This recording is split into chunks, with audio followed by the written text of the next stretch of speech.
Hello once again, this is another video on resilience. In previous videos I talked about two factors that can help you to be more resilient: abiding with Christ and physical activity. This one is about role models.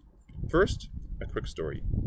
American Air Force pilot Steve Long was 25 years old when his plane was shot down in a flight over Laos, Thailand. He suffered as a prisoner of war, where the routine was to beat you and torture you until they get the information that they want, and then if you lived through that, they would give you some medical treatment. How nice. One of his role models as a prisoner was Ernie Brace, also a pilot whose plane was shot down. Ernie spent 3 years in a bamboo cage on the side of a mountain. Ernie escaped 3 times and was recaptured each time. The last time he escaped, they buried him in a hole for 1 week, I'm guessing up to his chest level or so. When they pulled him out, he could not walk and had to drag himself around by his elbows. Soon after that, he was put into the infamous Hanoi prison. During this time, he never complained. Ernie just kept on going. Over time, he encouraged his fellow prisoners and eventually regained the ability to walk.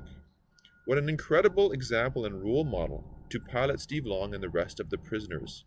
He was a great example of resilience that encouraged all the prisoners, both the ones who were currently there as well as the new ones that kept on arriving, to be positive and to keep on going. Having positive role models in your life is huge. Someone whose beliefs, attitudes, and behaviors inspire you. Someone who helps to foster resilience both through words that teach and actions that demonstrate how to live.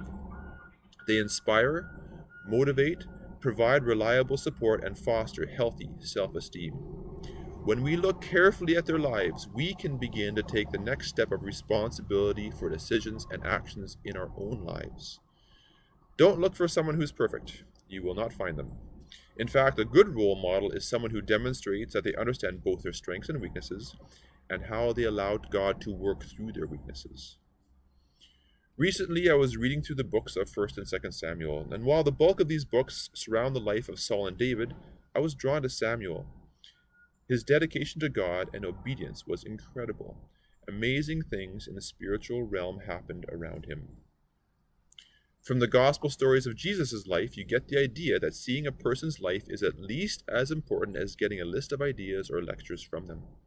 The teachings of Jesus are incredibly important, but seeing the actual life of the person who gives the sermon is even more powerful.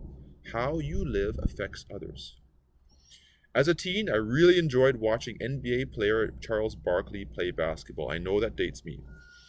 At the time, he had a polarizing Nike commercial where he said, "I am not a role model. I am not paid to be a role model. I am paid to wreak havoc on the basketball court. Parents should be role models. Just because I dunk a basketball doesn't mean I should raise your kids." Wrong. He totally missed an opportunity to lead others in a healthy way because of his position. Seeing and studying the actual lives of people is simply the best way to communicate ideas as to how to behave and how not to behave.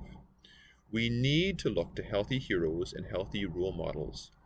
These people can be parents, family members, friends, colleagues, or even people you have never met. These are the people that can help to provide a healthy roadmap for you to follow. And now, 3 action steps. Number 1, think of 2 to 3 people who are resilient role models for you and write their names down in the journal. Number 2, make a list of their strongest qualities. Number 3, work hard to imitate their best qualities.